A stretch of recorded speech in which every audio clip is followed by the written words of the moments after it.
Students, आज का topic है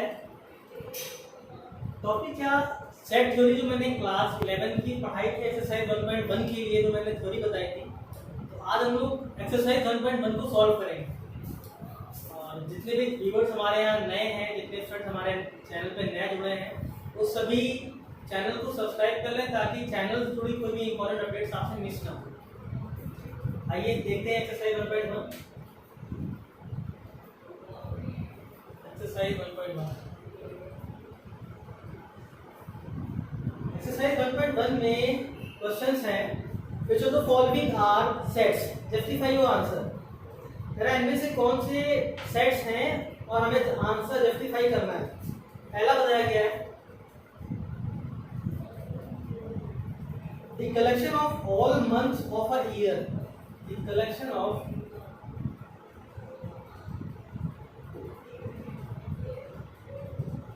all months of a year। दूसरा है the collection of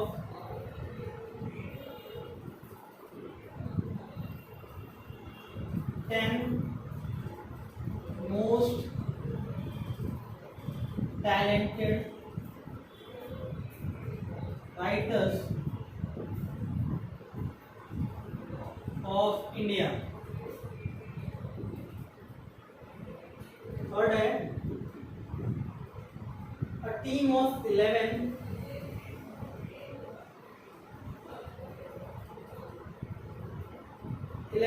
best cricket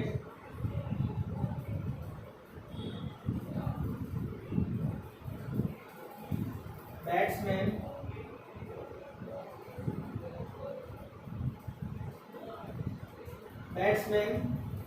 of the world।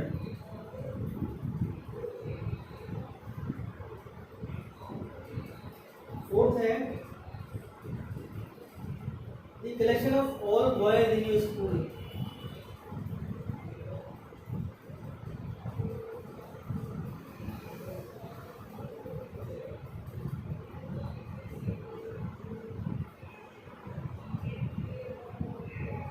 Fifth है the collection of all natural numbers।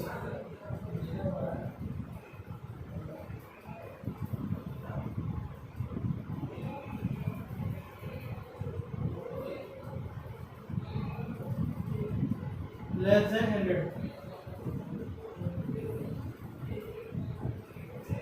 Six है a collection of novels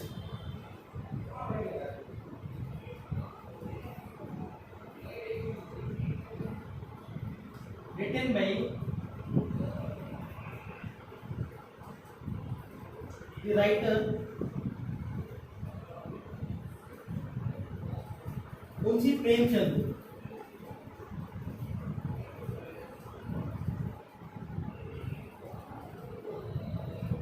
ठीक है।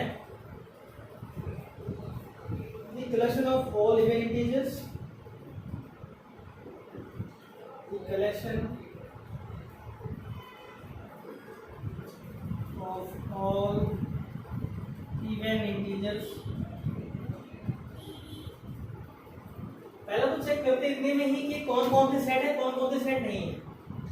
तो इसमें कहा गया कि collection of all months of a year. तो ईयर के मंथ्स, चाहे मैं बोलूं चाहे मेरा पड़ोसी बोलूं, कोई भी बोले, उसके हिसाब से मंथ्स, जो ईयर के मंथ्स हैं वो सेम रहेंगे। जैन, फेब, मार्च, अप्रैल, मई, जून, जुलाई, अगस्त, सितंबर, अक्टूबर, नवंबर, तो एक तो रहेंगे ना। कोई 13 तो लेके याद नहीं आएगा।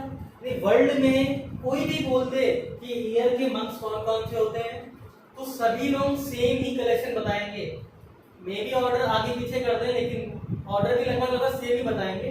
तो कुल मिला के जो कलेक्शन के जो मेंबर आएंगे, मेंबर सभी के अकॉर्डिंग सेम आएंगे, यानी कि वेल डिफाइंड कलेक्शन होगा। वो collection person to person change नहीं होगा। इट मींस ये सेट बन जाएगा। It is eligible to be a set. ये सेट के लिए एलिजिबल है। यहाँ पे the collection of 10 most talented writers of India। अरे मेरे को शेक्सपियर अच्छा लगता है, लेकिन मैं इंडिया का नहीं खिला, छोड़ो। मुझे मुंशी प्रेमचंद अच्छे लगते हैं, कि नहीं को सूर्यकांत त्रिपाठी अच्छे लगते हैं। तो सभी के हिसाब से ये मोस्ट टैलेंटेड हट जाएगा ना। राइटर्स ऑफ इंडिया, राइटर्स कितने सारे बड़े भरे पड़े हैं इंडिया में, सबके हिसाब से टैलेंटेड आदमी अलग अलग होगा ना। टैलेंटेड राइटर सभी के हिसाब से अलग अलग होगा। इट मींस यहाँ पे ये जो है वो कलेक्शन वेल डिफाइंड नहीं है। यहाँ मोस्ट टैलेंटेड कोई क्राइटेरिया नहीं होता है कि क्राइटेरिया है बेस्ट है, कोई क्राइटेरिया है ना, इसका कोई क्राइटेरिया नहीं है। तो इसके ये क्या है, पर्सन टू पर्सन चेंज होता रहेगा, यानी कि ये वेल डिफाइंड नहीं है। इट मींस ये सेट बनने लायक नहीं है। यहाँ आते हैं, a team of 11 best cricket batsman of the world, best आ गया, इट मींस नहीं है। मेरे को क्रिस गेल अच्छा लगता है, किसी को वीरेंद्र सहवाग अच्छा लगता है, ठीक है ना, सबका अलग अलग चॉइस होगा। यहाँ पे ये कलेक्शन सेम नहीं आएगा पर्सन टू पर्सन। जो collection person to person change ना हो वही सेट बन पाएगा, अदरवाइज सेट नहीं बन पाएगा। The collection of all boys in your school, अच्छा मैं हूँ, मेरे स्कूल में बच्चे हैं, देखना मैं दो रेफरेंस से बात कर रहा हूँ, ठीक है। मैंने कहा मैं एक ही स्कूल में पढ़ रहा हूँ, मैं जिस भी स्कूल में बात हो रही मैं उसी स्कूल के बच्चों से पूछ रहा हूँ।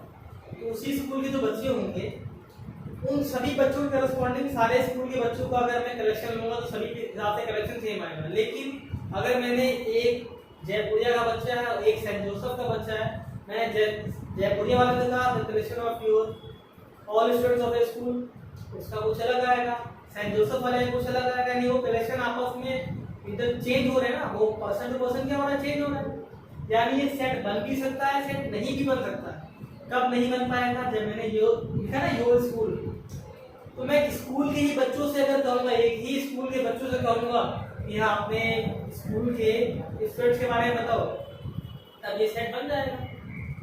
सभी स्टूडेंट्स मैं उनको ही केवल टारगेट कर रहा हूँ तो अदरवाइज अगर मैंने अलग अलग स्कूल के बच्चों को ज्ञान दिया तो सबका सेट अलग अलग आएगा ना, तब ये सेट नहीं बन पाएगा। तो ये क्या है, कंफ्यूजन में लटका हुआ है, तो मेरे हिसाब से नहीं होगा।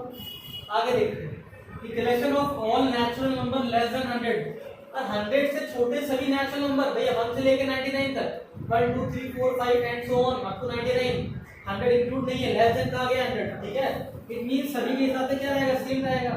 अरे जिसको भी मैथ्स की नॉलेज है, जो भी नेचुरल नंबर के बारे में जानता है, वो 1 से लेकर 99 तक ही बताएगा, ठीक है।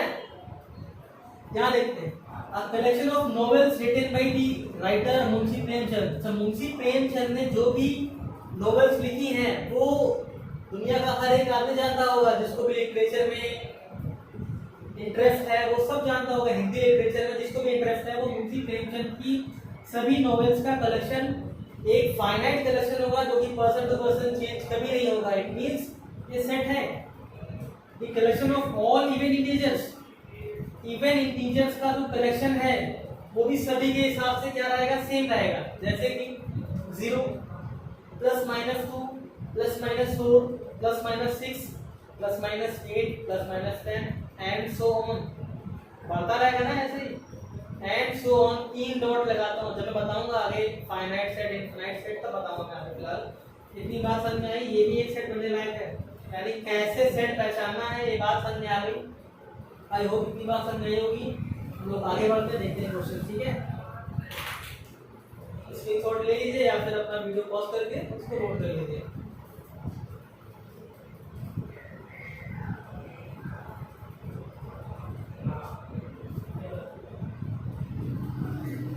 अब इसमें क्या है, क्वेश्चन नंबर 2,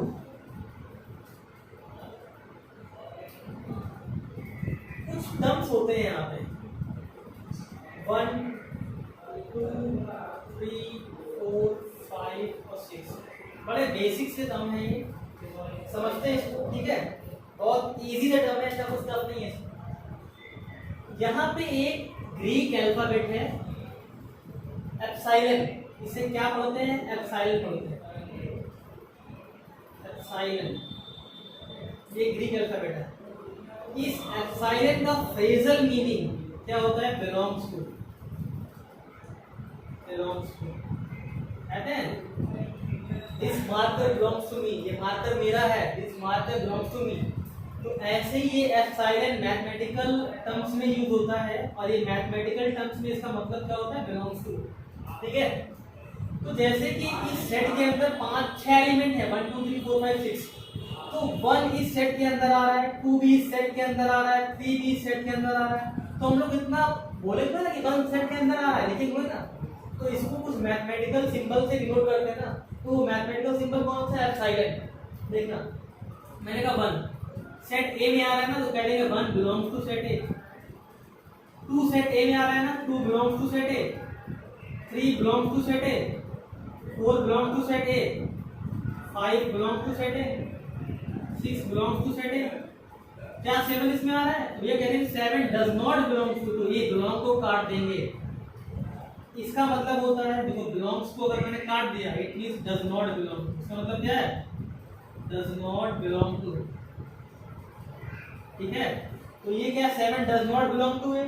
ऐसे मैंने कह दिया 8 क्या ए में आ रहा है? नहीं आ रहा है, 8 डज नॉट बिलोंग्स टू है। इतनी बात क्लियर हो गई। तो इसके सेकंड के सारे पार्ट आप लोग कर लेंगे। ऐसे दिया गया है, बीच में गैप दे दिया, कहा गया 2 ए, बीच में गैप भरना है तो क्या होगा? बिलोंग्स होगा। कह दिया था 8 ए, गैप भरना है क्या होगा? Does not belongs to.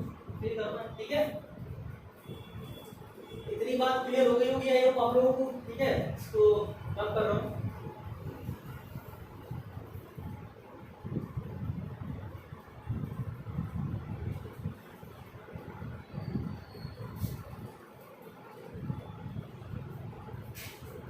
अब इसमें मेन बात जो आती है, इसमें मेन बात ये आती है कि हम लोग कैसे किसी भी सेट को रोस्टर फॉर्म से सेट बिल्डर फॉर्म में कन्वर्ट कर पाएंगे। रोस्टर फॉर्म से सेट बिल्डर फॉर्म में कन्वर्ट करना, सेट बिल्डर फॉर्म से रोस्टर फॉर्म में कन्वर्ट करना। तो सेट बिल्डर फॉर्म से रोस्टर फॉर्म में कन्वर्ट करने का केवल एक यूनिक तरीका होता है, ठीक है। लेकिन अगर कोई सेट मुझे रोस्टर फॉर्म में दिया गया है, कोई सेट अगर रोस्टर फॉर्म में दिया गया है और उसको सेट बिल्डर फॉर्म में कन्वर्ट करना है, तो सेट बिल्डर फॉर्म में कन्वर्ट करने के यहाँ पे कई सारे तरीके हो सकते हैं। सब लोग अपने अपने बेसिस को लिख सकते हैं, ठीक है। एक एग्जांपल लेता हूँ, समझाता हूँ, ठीक है। देखना, मैंने कहा कोई सेट है ए, सेट ए में क्या है? 1 2 3। एक्सरसाइज 1.1 इस आर्टिकल के बाद खत्म हो जाएगी। सभी लोग इसको कंप्लीट करें। जो डाउट्स आए कमेंट सेक्शन में आप लोग अपने डाउट्स पूछ सकते हैं, ठीक है। Conversion, convert roster form into set builder form.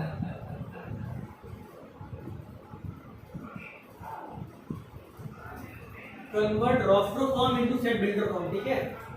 मेरे पास ए 1 2 3 लिखा हुआ है। मैं इस सेट को सेट बिल्डर फॉर्म में अगर मुझे लिखना है तो बहुत इजी वे में लिख सकता हूँ। देखना कैसे लिखता हूँ मैं इसको।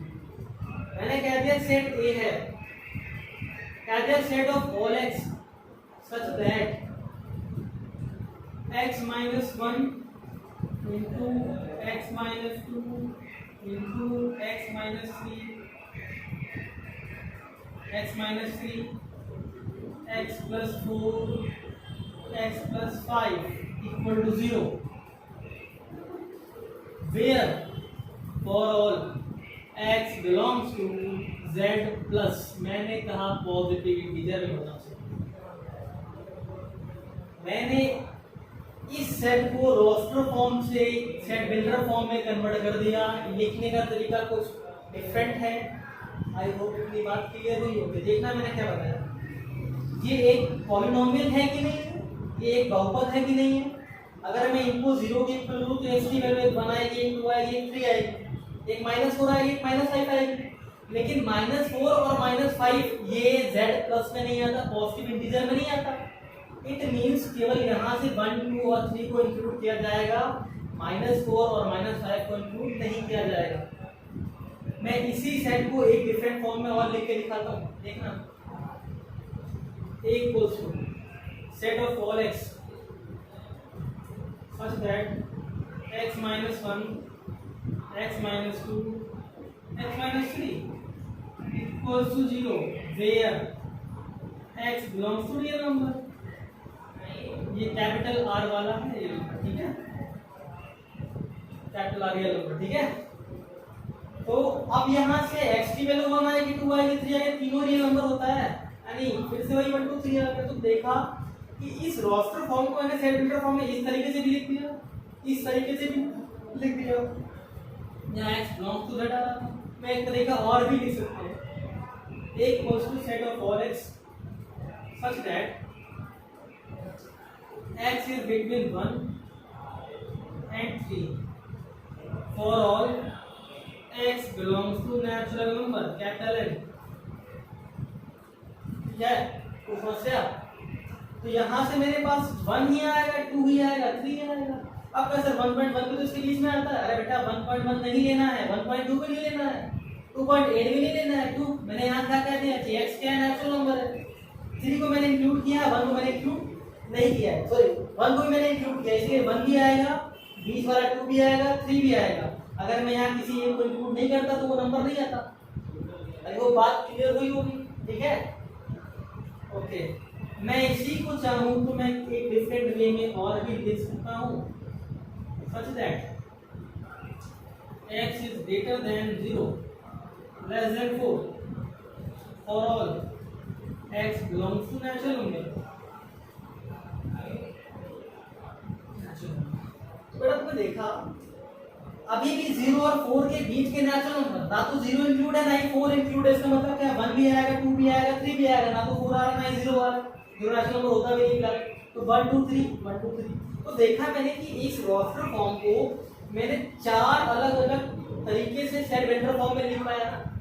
तो समझाने का मेरा मोटो इतना सा था कि किसी भी सेट वेक्टर फॉर्म को कन्वर्ट करने में सेम रोस्टर फॉर्म आती है, लेकिन एक रोस्टर फॉर्म को हम लोग कई अलग अलग डिफरेंट सेट बिल्डर फॉर्म में लिख सकते हैं। आई होप आप सबको ये बात क्लियर होगी, ठीक है। इसी के साथ एक्सरसाइज 1.1 जो है चेक हो गई कि वो कंप्लीट हुई। अगर फिर भी आपको कोई डाउट्स रहते हैं इसमें, बहुत इजी क्वेश्चन है, कोई टफ क्वेश्चन नहीं है,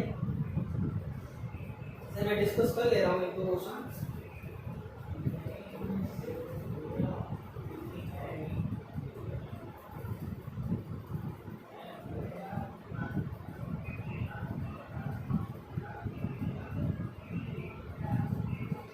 जैसे बेटा यहाँ दिया गया है क्वेश्चन नंबर 3 के सारे पार्ट दिए गए। कहा गया write the following sets in roster form.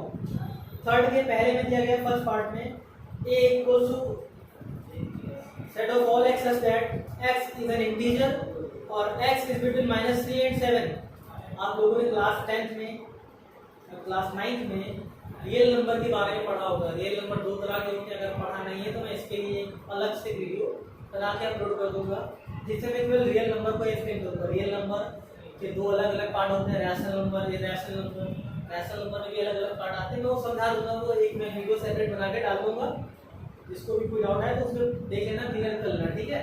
फिलहाल अभी अगर मुझे मैं मान के चल रहा हूँ कि आपको आता है कि x इज एन इंटीजर और x is greater than equal to -3 या लेस देन 7, तो -3 और 7 के बीच के इंटीजर लेने हैं। -3 को इंक्लूड किया गया, 7 को इंक्लूड नहीं किया गया। इट मींस -3 आएगा, -4 -5 -3 आएगा, -2 आएगा, -1 आएगा, 0 आएगा, 1 2 3 4 5 6। आई होप ये बात क्लियर होगी सभी को, ठीक है। तो बड़ा इजी क्वेश्चन है। कहा गया है 3 के 5th पार्ट में ई सेट दिया गया है, the set of all integers, sorry the set of all letters in the word trigonometry. तो ट्रिगोनोमेट्री में कई सारे जो लेटर्स हैं वो कई बार आ रहे हैं। जैसे टी है, टी इसमें 2 बार रिपीट कर रहा है, आर इसमें 2 बार रिपीट कर रहा है, ओ इसमें 2 बार रिपीट कर रहा है।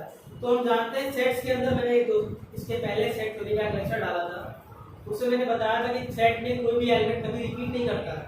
तो इन सबके जो भी मेरे पास ट्रिगोनोमेट्री के जो भी लेटर्स दिए हैं, सबके लेटर देखेंगे, जो भी लेटर रिपीट कर रहा है ज्यादा बार उसको एक ही बार लिखेंगे बस, और उससे एक सेट बना देंगे, कर्ली ब्रैकेट ओपन कर देंगे, देन इसका रोस्टर फॉर्म आ जाएगा। तो बहुत इजी क्वेश्चन दिए गए हैं। आई होप सभी लोग, आप लोग सभी क्वेश्चंस कर लेंगे। फिर भी अगर कोई डाउट आता है देन आप कमेंट सेक्शन में क्वेरी कर सकते हैं, सारे डाउट्स आपके क्लियर होंगे। और जो भी व्यूअर्स हमारे चैनल पर नए हैं वो हमारा चैनल सब्सक्राइब करना ना भूलें और बेल आइकन जरूर दबा लें ताकि चैनल से जुड़ी कोई भी इंपॉर्टेंट अपडेट्स आपसे मिस ना हो। Thank you so much. जय भारत, जय भारत।